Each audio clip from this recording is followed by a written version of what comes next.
Hello! Welcome to DIY is my happy place. I'm Amy, and today we're going to be talking all about gnomes. I happen to be obsessed with gnomes. I love them so much, and I have made quite a few.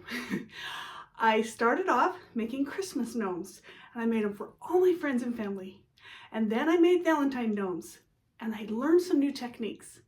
And now I've learned a bunch more tips and tricks to master the art of making gnomes. So if you'd like to follow along with my DIY gnomes, I would love for you to come along for the ride.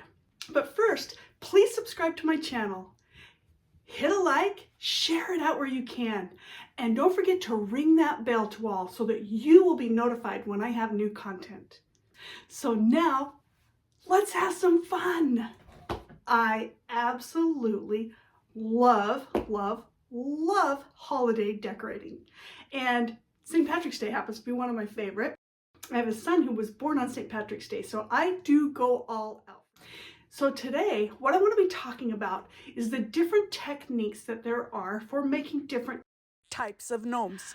All of my gnomes, I start off with socks and stuffing. And actually, they're made from Dollar Tree items other than the stuffing.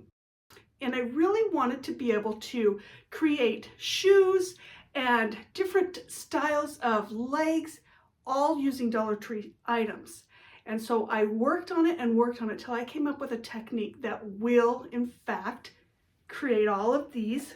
So, in my opinion, there are basically three different types of gnomes, at least that I make. There are the sock gnomes that you stuff and you put them on a heart-shaped disc for their feet. This is a very simple way to go, and this is for new beginners. I like to say, when you're first making a gnome, this is the way to go. And that would be like this sweet little lady right here. She's on a pair of feet like this. And I've created two tutorials, one with Christmas gnomes and one with Valentine's gnomes, using this technique. Today's tutorial will start off similarly, but I've learned a few extra tips and tricks along the way to help make it easier. I've figured out that there are certain things that make gnomes look good. And sometimes you can't really decipher what that is exactly. You just know yours didn't turn out or it does. And I'm going to be talking about what it is you need to do to make sure that your gnomes can never fail. I know when I first started, I looked at some gnomes on Pinterest or YouTube or somewhere, and I thought, those are so cute, I'm going to make those. And I didn't watch any tutorials, and I just started trying.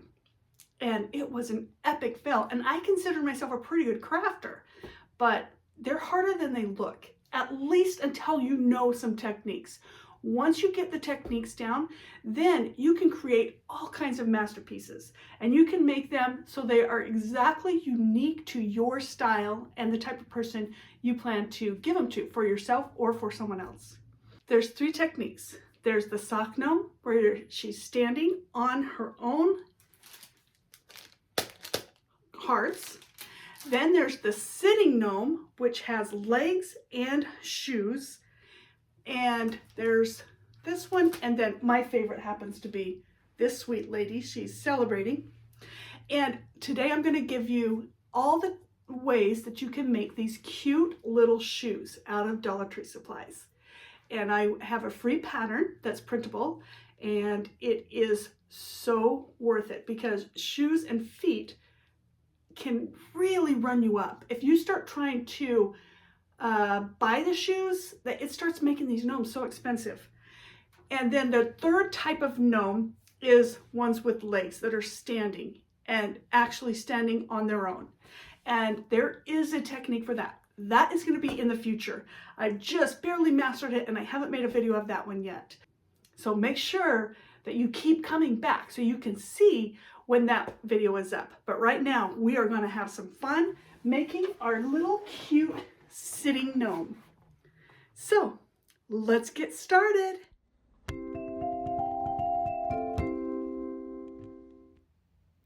In order to make a sitting gnome, you're going to need to start with a sock, just like any other gnome, and some sort of sock for the hat. Now, there's a lot of different options. I like to pick up socks from the Dollar Tree, and today I'm going to be using a white ankle sock, and it's a sweat sock, so very heavy duty.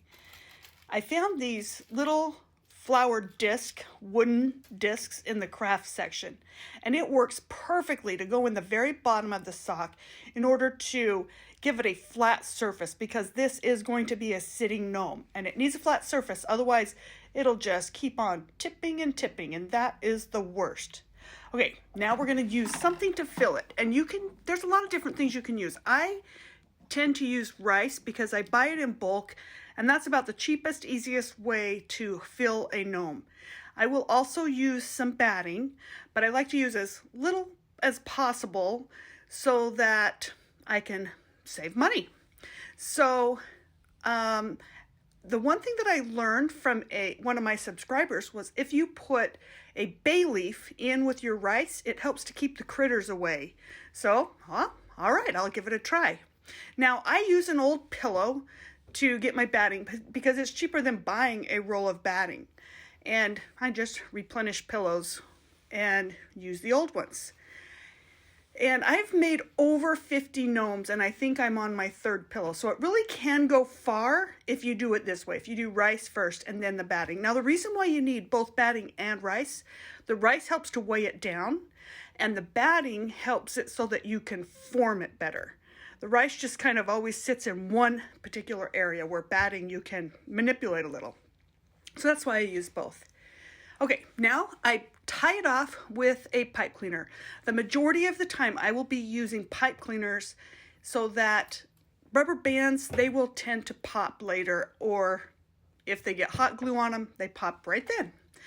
Okay, so now let's talk about noses. There's a lot of different options that you can use for noses. Ping pong balls, white styrofoam balls, these round moss, I guess it's for flower arrangements. All of them I picked up at the Dollar Tree. But today I'm going to go with ping pong balls. And then you need some sort of hose.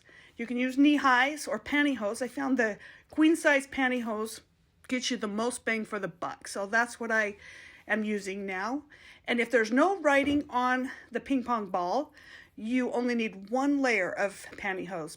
But sometimes the Dollar Tree ping pong balls have writing on them, so then you would need 2 or 3 layers in order to hide it away.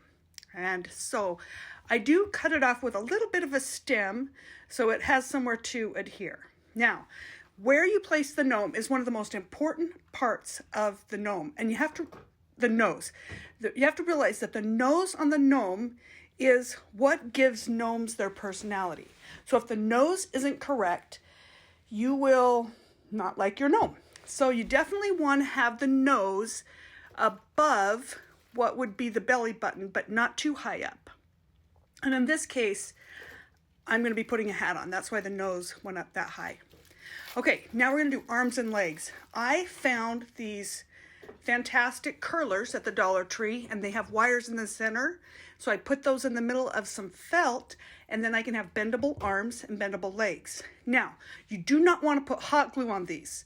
So you roll them up into your felt, and then after you get them rolled up, then you can put hot glue on the felt.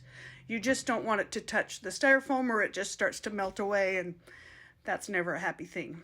So once you put the hot glue on, if you put a piece of paper underneath it, you can just roll, and it'll roll off. Any hot glue that seeps out will just go right onto the paper, and then you can get a perfect seam. And this is what you do so that you don't have to sew it, and you don't have to turn it wrong side out. It will just get hidden away into the felt. Definitely be generous with how long your felt is, because you don't want your arms or your legs to be too short, and you want to have some left over so that you can use it to glue it into place. So it's always better to trim off a little bit of excess than to have it too short and have to start all over. Okay, so getting 4 of them, there's different sizes of curlers actually. There's green, which is the smallest, and there's pink that's a little bit bigger, and blue, which is even bigger than that. And so that just depends on what width you want on your legs and arms.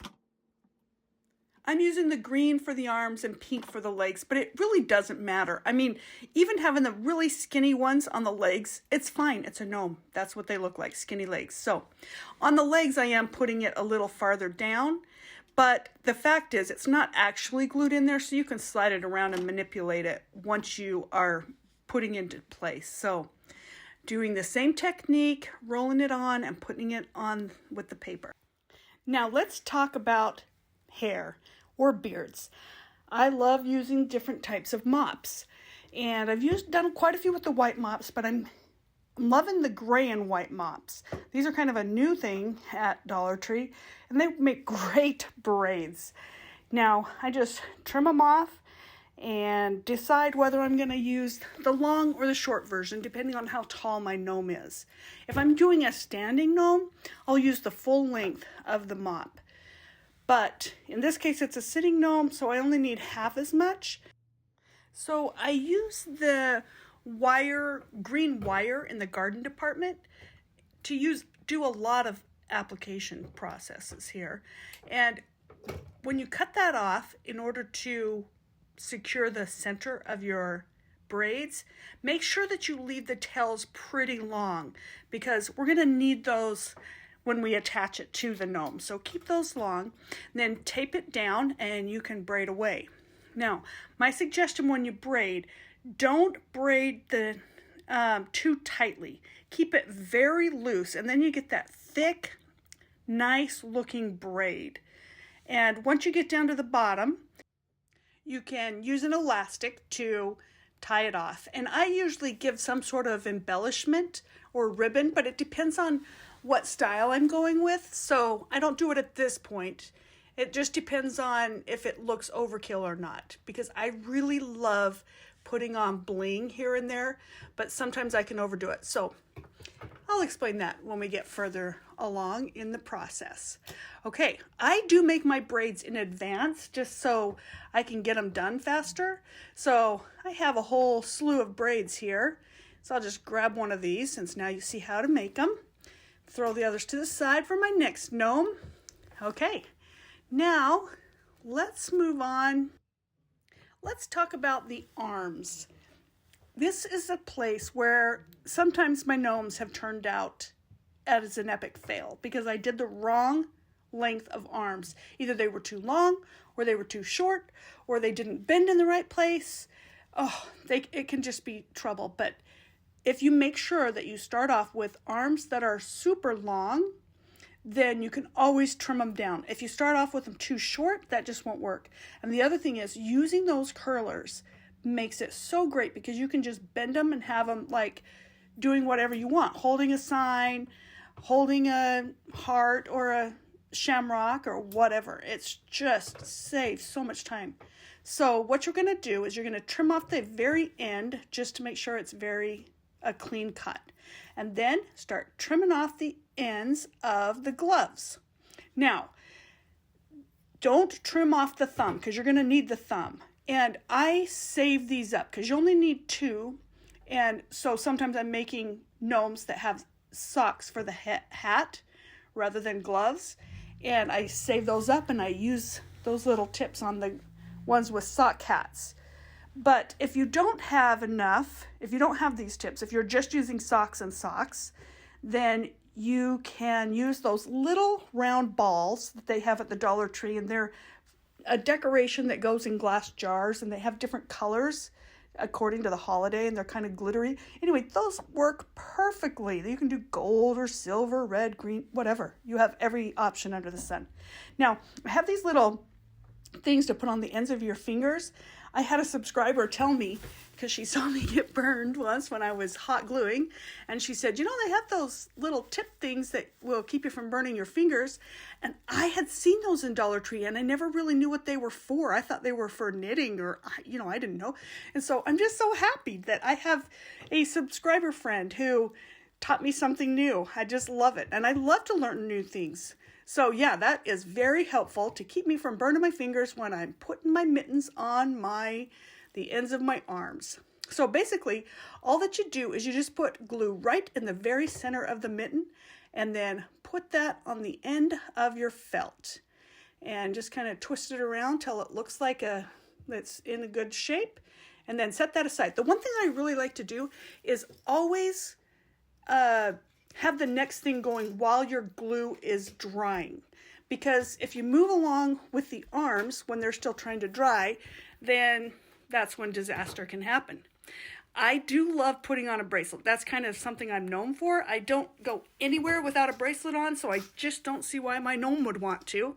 So you can use bracelets. You can, Dollar Tree does have beads. I've made my own bracelets too, but in this case, there was a nice green, I have a green Mardi Gras type beaded necklace, so I just cut that down and use that for my bracelet. Now, for the skirt, I love these towels that are in the automotive section of Dollar Tree for buffing out your cars, but it's really a soft, pretty color of white, and I love to use it for all kinds of crafts, and especially for dresses and skirts. So I just mark off how much I want, cut it up, anything to keep from having to sew. I just love that this is a no-sew gnome. Now, this fabric really looks pretty for clothes, but I will say this. Once you cut it, it seems to fray out a little bit at the end, and I have an answer for that. But what I do is try to keep one end that's going to be the top or the bottom, so I only have to deal with one frayed side. And so the part that is seamed at the top will be the top of my skirt. And then the bottom part, that will be the bottom of the skirt. And you can see that it's not even that even, but it's okay. It won't even show up because she's going to be sitting. It doesn't really matter. But I get these bedazzled beads that are, I guess you call them bedazzled. They're the beads that they're on stickers, so they're just self-adhesive. And I like to cut those off and put them right at the very bottom of the skirt. It adds some flair to it, and then it also keeps that from fraying out and looking fringy. So, yes, I love to use those little stickers. I go in and look at what stickers they have almost every time I go in the dollar store. I see if they have a new kind or if I've run out of one. I just like to keep them on hand. Anyway, then you're going to glue this onto your gnome. And it's just so fast and easy. I just love using that fabric. I think I use that more than any other thing. But I've used all kinds of things. I use felt for skirts. I've used the table runners. I've used scarves. I mean, everything under the sun. And now I got this bucket so that I could kind of stand her up so that I could see how she's turning out. I think she looks like a seagull before we put everything on. Okay, now let's talk about the shoes. This is something that I've worked a lot on because I wanted to be able to have feet. But what option do you have at the Dollar Tree? There's only a couple of options, and I wasn't loving them. So I learned how to make little moccasin shoes, and so I just made them out of felt. Now what I do is I keep their pattern in a Ziploc bag and some cardstock, some cardboard, and some felt. And I just cut these out when I have a minute, when I'm sitting in line or whatever. It's just kind of something in my purse at all times. So yeah, I'm a little crazy that way. But what you're going to want, and I have these free printables in a link below so that you can print out your own moccasin pattern. But you're going to need, the smaller portion is with cardboard, good strong cardboard, and then the bigger portion of the sole is the felt. Now I glue them down with a glue stick just so that it stays in place and before I put the hot glue on. And then once they have the glue on, flip them over and you take your strip. Now you want this, think of your sole like an 8. You're going to hot glue around half of the 8, and you go right on the edge of the cardboard. And once that glue goes on, it'll start seeping down the sides of the edges. And so once glue is coming down the sides of the edges, you just put that other strip up around it and then grab a pencil. This is the best way to make this work. I've tried all different kinds of things, and this is the way you can get it exactly fine-tuned how you want it without burning your finger. And once it has those little pencil divots in the glue, it looks like it's been hand stitched. It's kind of cool. So what I do is I work 2 at a time. And so while that side is cooling off and drying a little bit, I'm working on the next one and do the same technique and then go back and forth, only working half the shoe at a time. And this is one of the best ways to make a shoe. Okay, now we're going to do the same thing with the front half. Now realizing these are going to wrap around. So we're only going to do one side of it first, and then we come and grab the other side. And boy, when I first tried this, I was burning my fingers so bad. Those little burning tips that I talked about that keep you from burning your fingers, that you just can't get that detailed on this with those things on. So I couldn't wear them, but going without them, I was burning my fingers. So once I figured out the pencil technique, that was the key to being able to make these shoes without having to sew. Okay, so once you have that, go to the other side, let that one cool and dry. Same thing, you're going to put that glue right along the edge and it just starts to seep down. Now, if it starts to come out too much, just take your pencil and smudge it across the rest of the felt that's at the bottom of the sole. Now, we're going to be cutting off that outer edge. So if you flatten the hot glue out onto it, it'll be thin enough that you can cut it. And then it will have a perfect seam. Now we're going to glue the other side. I actually put the glue right on the felt instead of on the sole. I guess it's both felt, but on the wraparound part, and then glue that down. Now it's just standing straight up. You'll be able to see it better right here. Just glue, put a little bit of glue there, and a little glue on the wraparound part. And then put it around. Now it looks like I'm touching right where the glue is, but I'm not. I'm holding up higher. The only part that's touching down where the glue is the pencil. Ideally. Every once in a while I accidentally do, and that's not a good feeling. So, okay. Now, the other thing, we need to fill in a little bit where the toes go so that it doesn't cave in. So I found it's easiest just to cut off a piece of felt that's about, a third of the length of the shoe, and then roll it up, put some glue on, and put it. And this is going to go right where the toes are in your moccasin. Okay, so we get 2 of these, and I've used just scrap pieces of felt, but you do want to use the same color as your moccasin because you can kind of see through it. Felt isn't that thick, so you see through it. So you want to do that. Okay, once that is all cooled off a little bit, you can put some glue down in there and then put your little rolled up piece of felt, glue that down in. And then that will hold it so you can make the folds that you'll need at the top in order to create a cute little moccasin. Okay, now put a dot of glue right in the very center where the toes will be. You take the first layer of your felt and tap it down just straight in the middle. Don't worry about the outside edges. And then do the same thing on the other side while that is cooling a little bit. And then tap it down just one of those layers. And we've got a wraparound here. Now we're going to do the same thing with the other layer of the wraparound. Tap that down, tap, tap, tap. And it's going to have all these cute little folds in there. And do the same with the other side. Now, the next thing we're going to do is we're going to put some glue up into that fold. Up in there, yeah. And then push that over.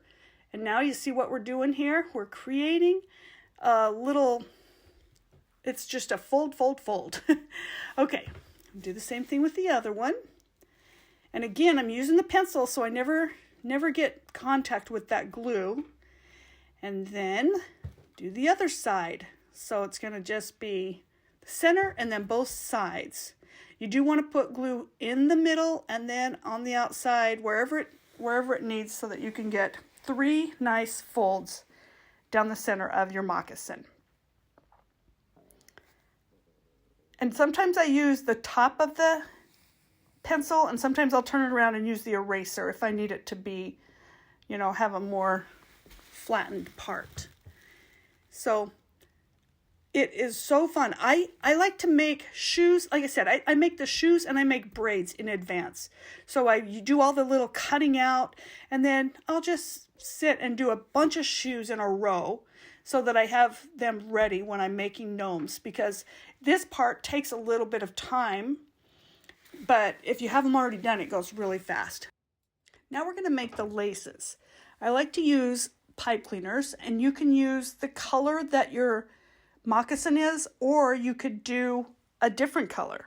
I'm using a lot of silver in this gnome, so I'm using a silver pipe cleaner. You could use gold, make it look like it's a little buckle. You know, really anything goes. But I want it to look like it's a tied moccasin. So I basically take a pipe cleaner and bend it over in half, get some little tails coming out, and turn it into a little 8 with some tails. And that's all there is to it. That's how you make a little bow to get glued onto your moccasin. Then just a little dab of hot glue, but in the meantime I'll go ahead and trim off these edges. So this is my favorite part, because it really starts coming together once you get those stray edges off and the extra glue cut off. And you can cut right up to the edge of the sole, and then it can be sitting on a shelf and you can be looking at it from the bottom or the top or the side. It's perfect from every angle. So that's what I really like about this type of shoe for the gnome. So you do want to use some good scissors. I always have a couple of pairs of scissors. I have scissors I use for paper, scissors I use for fabric and felt, and then scissors I use for cutting wire. So I always have 3 scissors. And then you just put a little dab of hot glue on the top and put your bow on. Boom, that's done. Isn't that cute? And they're really fun to have every color that you can get. Dollar Tree only has about 4 colors of felt, but if you really wanted different colors, you could pick felt up somewhere else. Okay, let's move on. Get back to our little seagull looking gnome. It's not looking very gnomish until it has its hat. Okay, we're back to getting those arms. They're nice and cooled off now. So we gotta make sure we keep it long enough. So if the tip of it is going to be down at the very bottom, that's just about perfect. And I know I want it to be holding something, so I also have to see if it will be able to fit around the belly. Because if your gnome is really, really fat, then just going to the bottom of the gnome might not be enough. And that's why you really have to adjust the arms according to what your gnome is. And then I get my green wire and wrap that around. And I don't worry about the gnome's arms popping out, because I can always glue them down or adjust them. And because I have that curler in there, I can bend them at my will. It just makes me so happy that I'm able to do that. And even though I didn't glue it in, it's now secured because I've got glue at the bottom and secured at the top. Now the braids. See why I wanted those strings long? So that I could have the braids hang down and not be all hidden up underneath the hat. Knowing that the hat is going to go clear down to the middle of the gnome's nose, that shows me how far down I can have the braids. I actually could have had longer green strands to get those braids down farther, but this will work just fine. Now I put a little green of the green around the bottom of my braid because I like to embellish, and I may still do a little more than just that. I find that the braids really do draw your eye. Okay, once you get that all up in there, you really want to give it some glue. And the thing that I am never shy about putting glue on things, because even though you might think, oh, this is a decoration only, kids won't play with it, the fact is kids love playing with gnomes. And in order to even pick up the gnome and move it around, it's just so much better if it's glued solidly. Okay, now let me show you how to put the legs, attach them to our little moccasin. I do put little elastics around the very bottom so that it'll smush down into that moccasin easily and hold its form. Now, I know that if it touches hot glue, it's going to pop that elastic, but once it's in the moccasin, it won't matter if it pops because it's going to be glued nice and strong.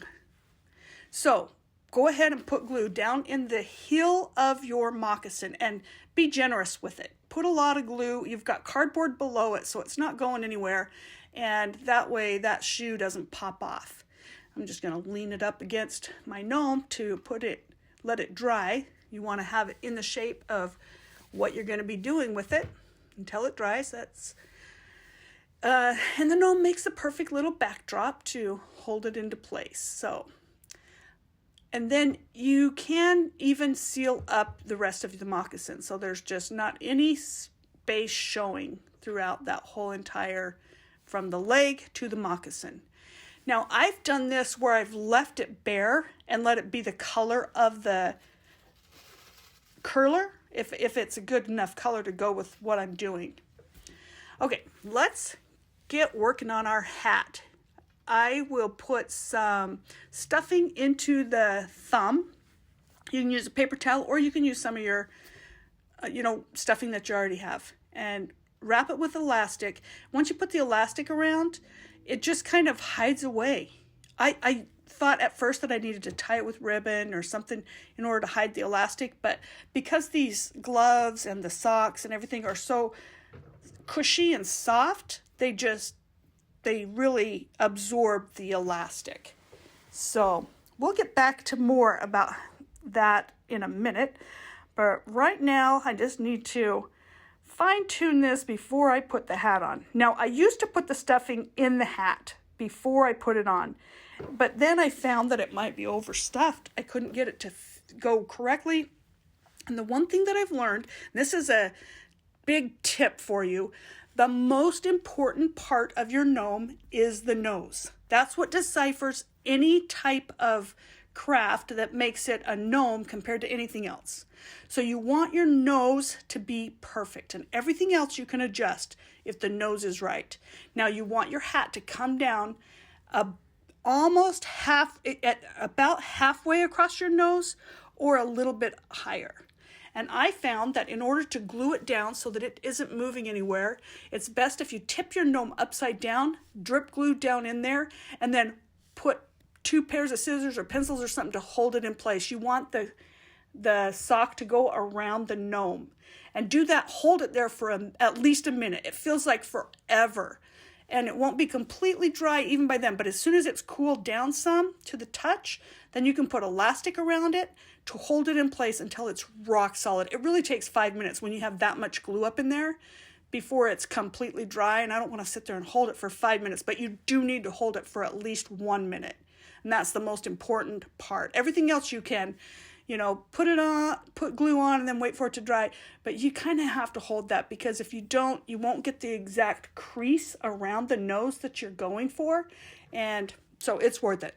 Plan on spending a minute holding the nose of the gnome in place to get it glued.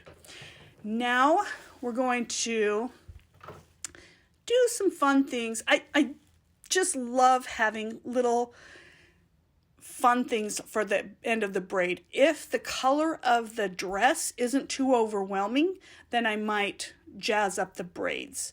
If there's a whole lot going on with the skirt or the shirt, then I might keep the braid ties very subdued. Okay, now I know it's looking weird and you're wondering what's going on with this head. Don't worry, we're going to get to that. But let's get these legs done first.